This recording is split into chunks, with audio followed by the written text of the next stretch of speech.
Welcome back to the Law School Toolbox podcast. Today, we're excited to have ex-BigLaw recruiter Sadie Jones with us to talk about handling difficulties on your resume and cover letter.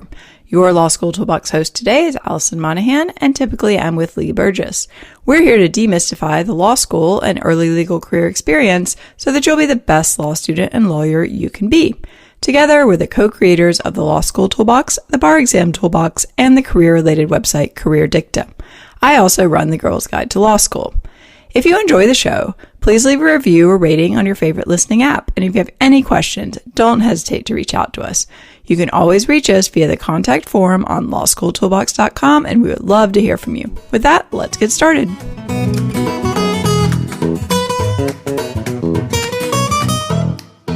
Welcome back to the Law School Toolbox podcast. Today, we're excited to have Sadie Jones with us to talk about handling difficulties on your resume and cover letter. So welcome, Sadie. Thanks for having me back. My pleasure. So what are we even talking about here? What are some common difficulties, you could say, that might crop up in the law student job search?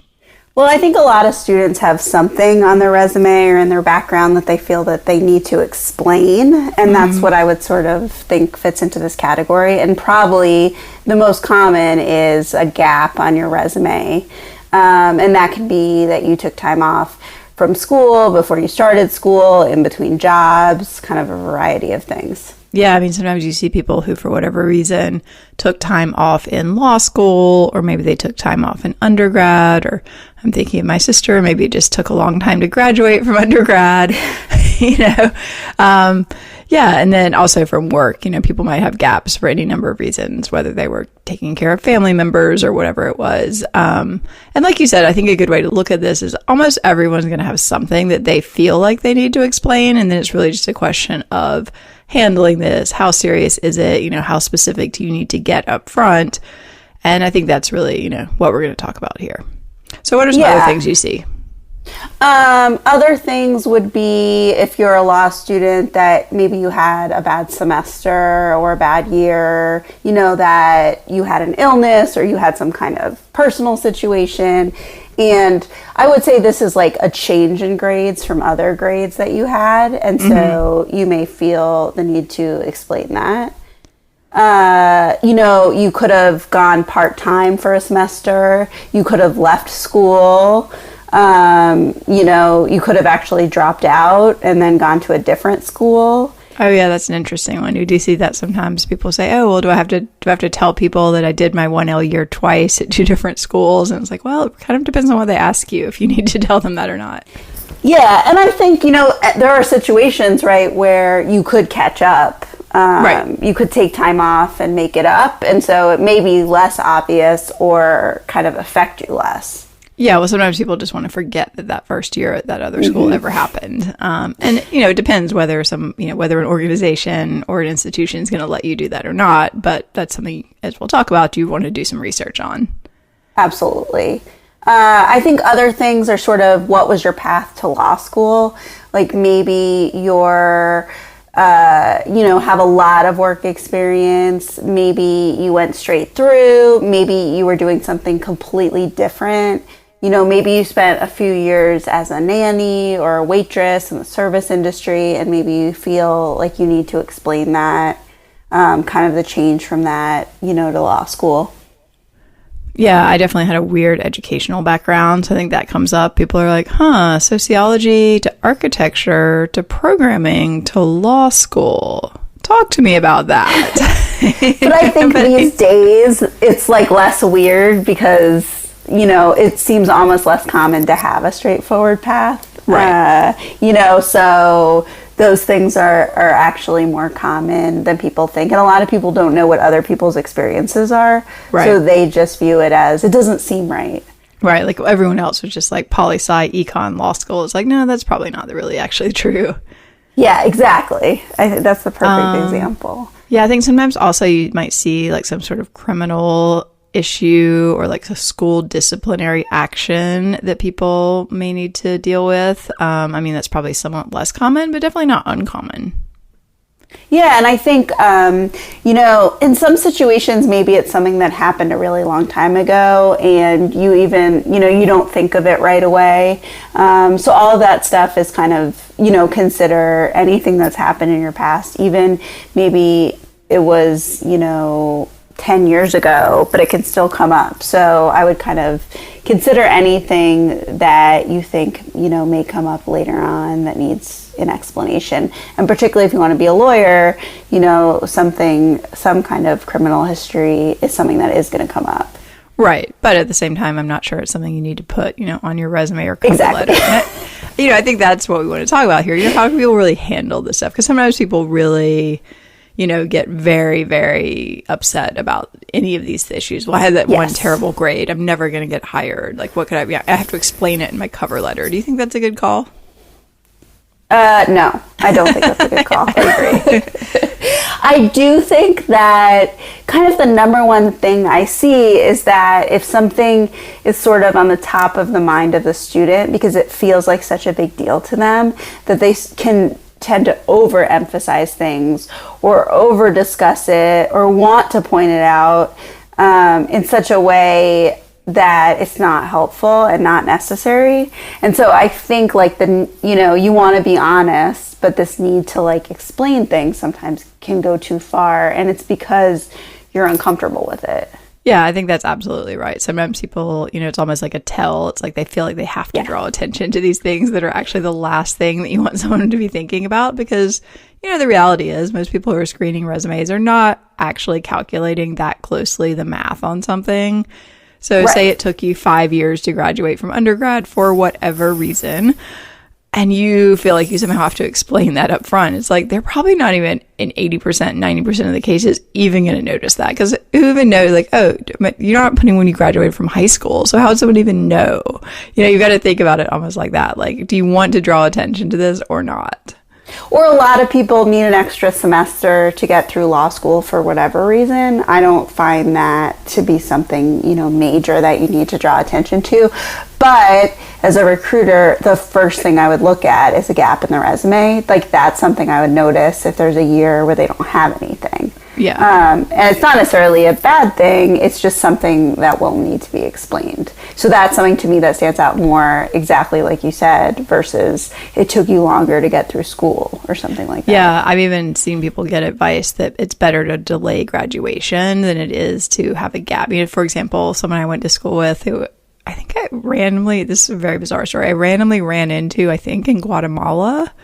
Who was a law school class below me. I remember now. I was on my bar trip and I'm in Antigua and I randomly see this guy who I thought was the year below me in law school. And I'm like, what are you doing in Guatemala? Shouldn't you be at school? He's like, oh no, I decided I basically wanted to take a gap year, but they told me it would look better if I did it before I graduated because then I can just explain it as whatever. And so that was what he was doing. He was basically taking a gap year in the middle of law school because he wanted to travel. Interesting. I think that would be less obvious if you were sort of thinking ahead. Yeah, I think he technically had some volunteer position, so he could put it on his resume. But yeah, basically he just wanted to, drop out and learn Spanish for a year. And I was like, oh, that's really clever. Interesting. Yeah, no, I think that kind of creative career planning is, smarter than having something harder to explain. Yeah, I do remember in my clerkship, my co-clerk at one point went to the judge when we were having lunch and said, so, you used to be partner in a firm. If you were hiring people, what would you think if somebody left their clerkship and then they went to be a ski bum for 6 months? And there was this long pause and he says, well, I'd want to make sure I had an extra long interview to talk extra long to that person to find out what they were thinking. Exactly. He's like, I'm not saying it would be disqualifying, but I'd want to know what you were thinking. But if you'd taken 6 months off to do it before you started law school, I bet no one would think twice about it. No one would think twice about that.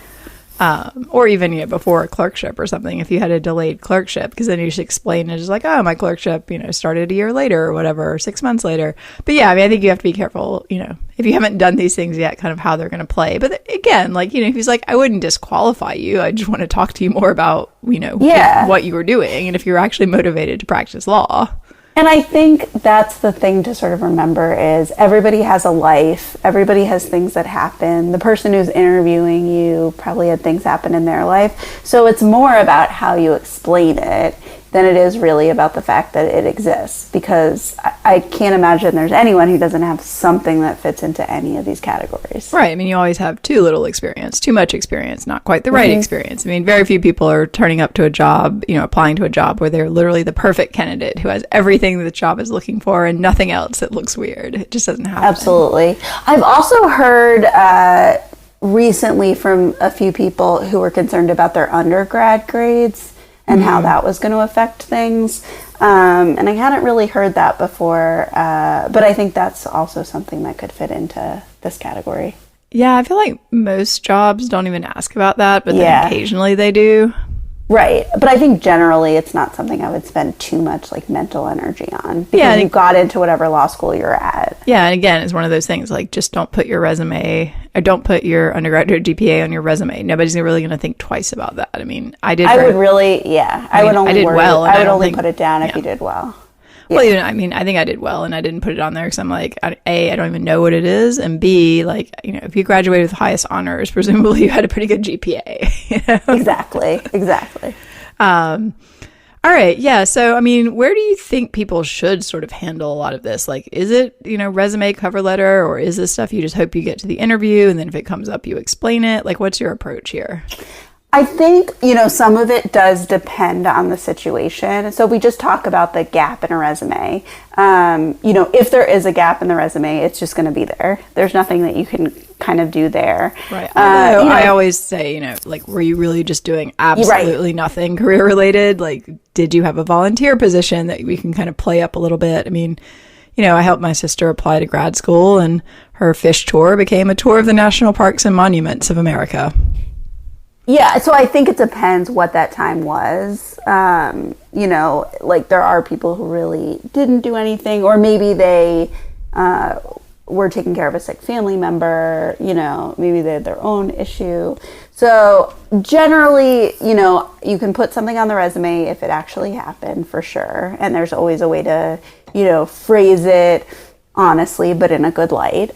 And I think the cover letter is the place to kind of mention that, but I will say that I would keep it really brief. Right. So it's kind of in the paragraph, where I would be talking about my background, and kind of just going through the basics. And I think that there's a place to mention it. I do kind of like the person mentioning it there, because it is something, especially if it's a significant amount of time. So I would say more than 6 months. It is something where I would immediately, my eye would go there and I'd wonder. So if they just deal with it in a sentence in the cover letter, I feel like that just takes care of it. And then a lot of times you don't even really need to get into it again. And it's okay, checked off the box, explain that, don't have to worry about that. Right, exactly. It's I took several years off to care for my young children, and now I'm excited to get back into the workplace. Great. Exactly. I'm excited to hire you, I do think that there are situations where people kind of want to write too much in a cover letter to explain these things where they don't really need to. It's sort of up to you how much personal things you want to share. I feel like if it's an illness or a personal situation, I personally wouldn't get too into it. I agree. Or at least into the details. You could just I feel like undersharing in that scenario is probably better than oversharing. No one really needs the exact details before they even decide they want to talk to you. Exactly. But for some reason, I've found recently that the instinct is to overshare. Right. So I would always cut it back. And I'd probably say that with anything in a cover letter anyway. If it's too many sentences, you probably need to cut it back. Yeah, it should be short. It should be on one page for sure, and a short page at that. But I think in a cover letter is also where you'd address kind of your path, maybe to law school if it was, quote unquote weird, or sort of your general experience. I think in that same paragraph is where you can kind of address, this is what I was doing before, and this is what led me to that. And I think, again, something you can do kind of quickly. Yeah, and I think, I mean, it can be a pro if it's related in any way to the work you're applying to do. I would probably bring it up then. If it's a con, I would probably personally just let someone look at the resume and be like, huh, well, that's an interesting background. Don't want to talk to them? Let me see their transcript, you know? Absolutely. And I think with grades, you know, it is kind of a gray area explaining, you know, bad grades or a bad semester or things like that. I know people will write addendums to their transcripts. It's the kind of thing where, you know, you're free to do that, but it is what it is. So for whatever reason that those grades happened, if a firm, let's say, has a grade cutoff, you're kind of stuck. Like, if you didn't meet it, you didn't meet it. And there might be places where there is a gray area. And so maybe that'll help. And you showed that it was only that semester or whatever it was. But I will say, you know, that stuff, you can explain it, but you can't change it. Yeah, and if it's just one poor grade, I mean, you should not even consider mentioning that. Absolutely not. That is not but something I to draw agree. I attention. have seen people do that. Yeah, that's kind of the key here, is to be honest, but not necessarily draw attention to things. Right, exactly. Like, let people ask about it if they're concerned about, you know, your D+ that you got. But, you know, if you're talking about that in an interview, that means you've already gotten the interview. So there you go. And my opinion in terms of, like, if it took you longer to get through school or whatnot, as long as you wrote when you graduated, I feel like you're being honest. Yeah. Or when you're expected to graduate, unless you feel the need to explain it. Another one that sometimes shows up is when people have failed the bar. And people can draw attention to that in ways that are absolutely unnecessary, that no one would ever notice. You know, so they graduate in like year X, and then for whatever reason put that they passed the bar 2 years later, which of course just immediately draws attention to the fact that, like, well, what happened? So I always think that's strange, because all you really need to do is put your bar number. Right, exactly. There's no reason to draw attention to the fact that maybe you didn't pass the bar. And you're not lying. Right, exactly. I think that's the thing that people assume, that you're lying. Yeah. I mean, you would be lying if you know, put a job that you were practicing law or something when you were actually not admitted. But, like, you know, assuming you're not doing that, then, you know, someone might even, I mean, again, like, people don't look that carefully. They may not even notice that, like, I wonder if they passed the bar the first time. And also, frankly, they probably don't care that much if you passed. Yeah, I think if you did, and, you know, if down the road they actually look, you know, let's say that they see that you graduated next year and then you're admitted like a year later, you know, you can't lie if they ask you directly, I guess. But I agree. I haven't really seen it be much of an issue if you have passed and you're admitted, and, you know, it's just move on. Yeah, like, no one cares. All right, well, let's actually touch on the issue. Is it ever okay to lie? I mean, well, let's just start with that. Is it ever okay to lie on these documents? I don't think so. I agree. I would say absolutely not. I guess the situation here is, like, what's a lie? Right. Well, we're gonna get into that. We're long. I would never do anything that I remotely thought was lying, because I promise you it will come back. Yeah, eventually something will come back to bite you. Well, okay, so basically, do not lie about something that is an actual fact that can be looked up, you know, or whatnot. That is a terrible idea. You're applying to be a lawyer. And the thing is, like, you know, this is the sort of stuff that could make you, like, get not admitted to the bar or disbarred too. You know, the bar doesn't look kindly on lying about things. Right, so it's like you could have had some kind of criminal issue, but the problem there is going to be if you say you didn't and you did. Right, exactly. Like, and here I think, you know, this is where you need to read very carefully what people are asking. So what if they just don't ask about something that you don't want to talk about? Can you just wait for that to come up? I think you can. Yeah, I agree. I think, you know, maybe not in, you know, maybe it's not the best idea in every situation, but generally I would say if they didn't ask you for it, you're definitely not lying if you don't, like, proactively say it. Yeah, I agree. I think if you have something you don't want to talk about and nobody's asking you about it, just don't talk about it. And again, but be prepared that if it does come up, you have an answer. Right, exactly.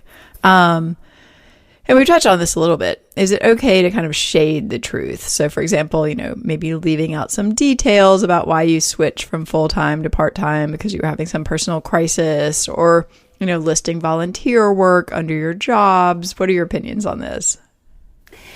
My opinions are you are telling a story and marketing yourself. And so it's okay to sort of shape it in a certain way as long as you're not lying. So, you shouldn't say you worked somewhere that you didn't work, and you shouldn't directly say you were paid for something if you weren't paid for it, or were like in a different position than you were, or things like that. But I think that you can be sort of creative with your story. If you're applying for a certain job, you're probably going to say that's exactly what you want to do, even though that may not be exactly what you want to do. Right. So, to me, that's not lying. That's just trying to get that job and kind of shape your interests in a way that make the most sense for that. Yeah, I agree. You sort of need to massage your background in a way that makes sense. I mean, say that you did switch from full-time to part-time because whatever, you were too stressed out. You don't need to tell them that part, I mean, you probably don't need to say anything about it. You just put it on your resume. And if somebody does bring it up, then you have a story that's something like, oh, I had some things come up, and so I had to do this for a semester, and then I jumped back into full-time, and that's what I'm doing now. Exactly. And there's a situation, just like you said, just focus on the positive, focus on the moving forward. Don't get stuck in the what already happened. Yeah, I mean, hopefully your grades when you were part-time were pretty good, so you can point to that, like, hey, and I had a really great semester, so it was a good choice for me. Next. Yeah, exactly. So I think the key there is to feel comfortable with the story when you're, talking to them down the road if this is going to come up. Right. I mean, and I think a lot of these are really things that you probably should address and should expect to be asked about more in an interview. Do you agree with that? Definitely. Because I think there, you've gotten past that very first screen, and this person who's going to be interviewing you has to talk to you for 20 to 30 minutes, and they're looking in detail at your resume and cover letter thinking, what are we going to talk about? And then some stuff starts jumping out of them.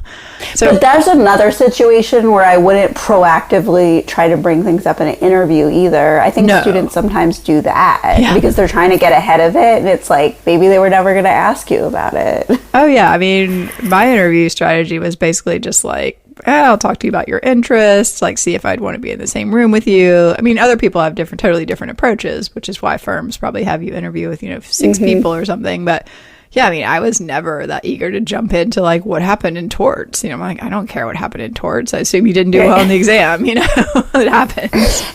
Exactly. And I think a lot of people are like that. Yeah, I mean, and some of it depends on sort of the seniority of the person that you're talking to, I think. And some people just some people are more comfortable with confrontation. I mean, ironically, a lot of lawyers are actually sort of confrontation averse. So I'm like, I don't want to get into that unpleasantness. Just tell me about your trip to Turkey. That sounds interesting. Which is why you should always have an interest section on your resume. You should. You can absolutely. Focus to that. Yes. I'm like, tell me what you want to talk about that's fun. Like, oh, you're into knitting. That's interesting. Tell me about knitting, Yeah, and it's like you'd probably rather talk about that than, I would. I might learn this something. Class that they took. Yeah. Yeah, I don't care about your torts grade. I've noticed that, some things that students just automatically feel uncomfortable about or feel like is a negative when they're talking to me about it and just, telling me what they did or the thing that they're worried about. Sometimes I immediately think, I don't think that's a negative at all. Mm-hmm. Like, I think that's actually good. You have like X amount of work experience. You've shown initiative in this or whatever it is. And so sometimes it is just something where you've had this stuck in your head for a while. So some of these sort of weird or bad things aren't actually weird or bad. Yeah. For example, someone I worked with or worked for once preferred to hire people who had been like in the service industry, so like waitresses. I think I snuck in because I'd been a barista in college, and the jobs are, I was a programmer, like, said nothing to do with the actual job, but his philosophy was that was a great way to learn like client service skills. And so whatever industry you were in, he's like, you worked hard, you showed up on time, like you followed instructions, you dealt with people. Like, I think it's a plus if you worked in like a waitress job, whereas a lot of people, I think, applying to law jobs might think that's a negative. Definitely. And I totally agree with that. And I think, especially if you did it for, let's say, like a number of years, like it was your main job to support yourself, I think that's a situation where people get worried. And it's all about, to me, how you frame it. Yes, I know what it's like to please clients. Right. Like I've actually worked with people one-on-one in like difficult scenarios to make them happy multiple times a day. I can guarantee you I can deal with our client base here. Exactly. So I think, that is all how you frame your story. Yeah. And that one, certainly you could come in and be like, oh, I'm so apologetic that I did this job. Or you can come in and be like, I learned more from this job than any other job I've ever had. And nobody's going to listen to that and be like, oh, whatever. They're like, wow, tell me more about that. Like, what did you learn? Yeah, because they're going to hear, that you're positive about it, that you feel confident. And I think that's going to come across. Yeah. Well, how can people prepare for these scenarios? Like, say you are really worked up about something on your resume and you really don't want to talk about it and you're sure it's going to come up. How can you be prepared?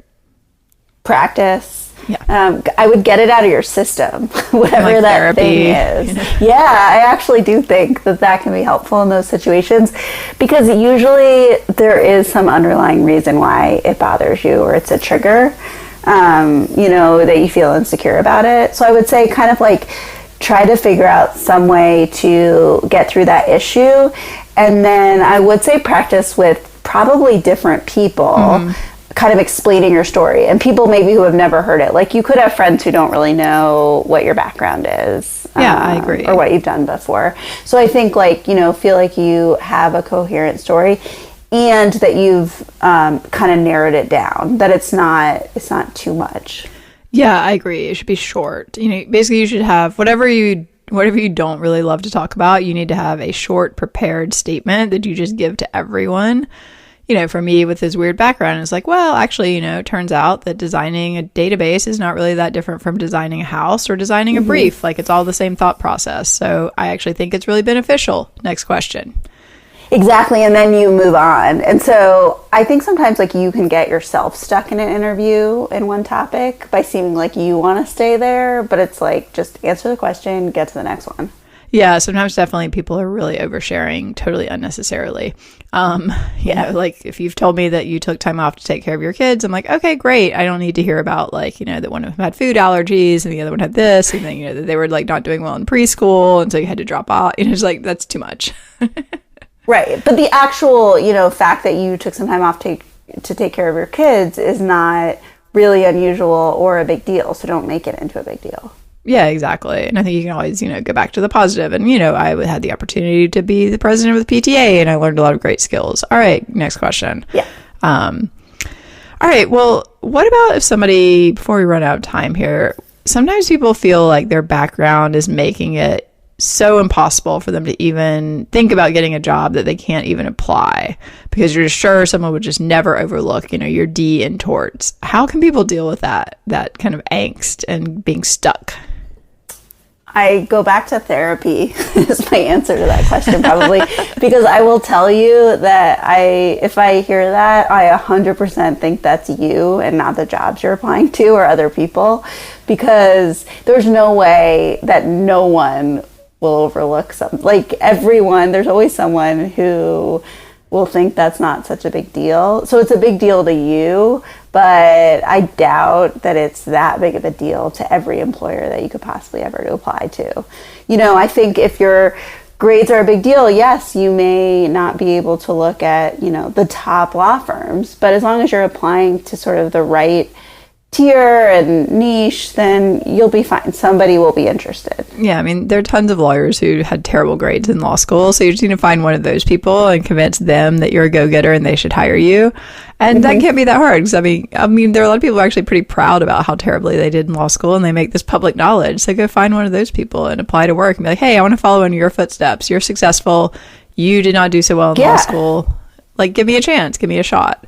But that requires like all the people you hear about that have failed the bar, that are famous and successful. I also think sometimes people get worried just about the law school they're at, and they're really uncomfortable about that, and somehow want to hide it or not talk about it. It's just they're going to know what law school you went to.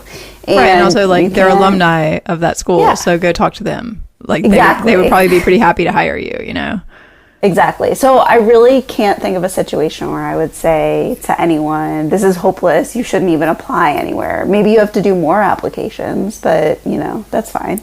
Yeah, I mean, I feel like you can always position yourself for something. And this is really just, a confidence thing that essentially you just kind of have to deal with. Like, all right, just acknowledge that you are afraid that you're going to be rejected and send those applications anyway, because the only way to not be rejected is to send those applications. I also think it's a situation where you might need help or a fresh eye to look at all your stuff and say, hey, this is what I see here. Because I think sometimes you can be too in it. Right. No, I think that's a great point. I think sharing, your materials and your background, your story with other people, whether that's a coach or, your law school career services people or even just friends, and just kind of brainstorming, like, given the situation, like, where do you think I should be applying? Where do you think is realistic? Because people will come up with ideas for you. Yeah, that you may have not thought about. And I think if the issue is a really big deal to you, it can just sort of be a roadblock, internally. And so sometimes you need someone to kind of like get your head out of it, as if you were looking at somebody else's stuff. Yeah. I bet you wouldn't view it the same way. Right. And you're certainly not going to tell them, it's totally hopeless, just give up. Yeah. You would never do that for your friend, hopefully. So don't do that to yourself either. Treat yourself like you would treat a friend who came to you for advice, and you'll probably end up in a better place. All right. Well, any final thoughts on this topic? I think I'm going to go back to the advice that if you're talking about something too much or writing too much about it, like, cut some of it. Yes. Because you're probably drawing attention to it. You're probably oversharing in a way that is not necessary or helpful. Exactly. Yeah, I always think like the less you can say and still be within the confines of technical, truth on these things is probably your best option. And then if people want to talk about it, if they notice it, let them talk to you and be prepared. And I will say, having met thousands of students, very few directly lie. And the ones who do always get caught. Like, I can think of a handful of examples of really bad lying. But it's just, you're not going to lie. If you're already thinking about it, like, you're not going to cross over that line. Right. I mean, don't edit your transcript. They'll get the real copy eventually. That's not a good That's what choice. I was thinking about. I've heard of that happening too. You're like, what did you think was going to happen when they pulled your official transcript? Yeah, when they ask for unofficial, it's because they know they're going to get official later, and so there's no way that you can fake that and have someone not see it later. Yeah. All right. So basically, our takeaway advice is don't lie, but don't overshare. Yes. All right. Well, with that, we are out of time. Thanks so much for joining us. Thanks for having me. My pleasure. For more career help and the opportunity to work one-on-one with us, including handling your difficulties, check out careerdicta.com. If you enjoyed this episode of the Law School Toolbox podcast, please take a second to leave a review or rating on your favorite listening app. We would really appreciate it. And be sure to subscribe so you don't miss anything. If you have any questions or comments, please don't hesitate to reach out to Lee or Alison at lee@lawschooltoolbox.com or allison@lawschooltoolbox.com, or you can always contact us via our website contact form at lawschooltoolbox.com. Thanks for listening, and we'll talk soon.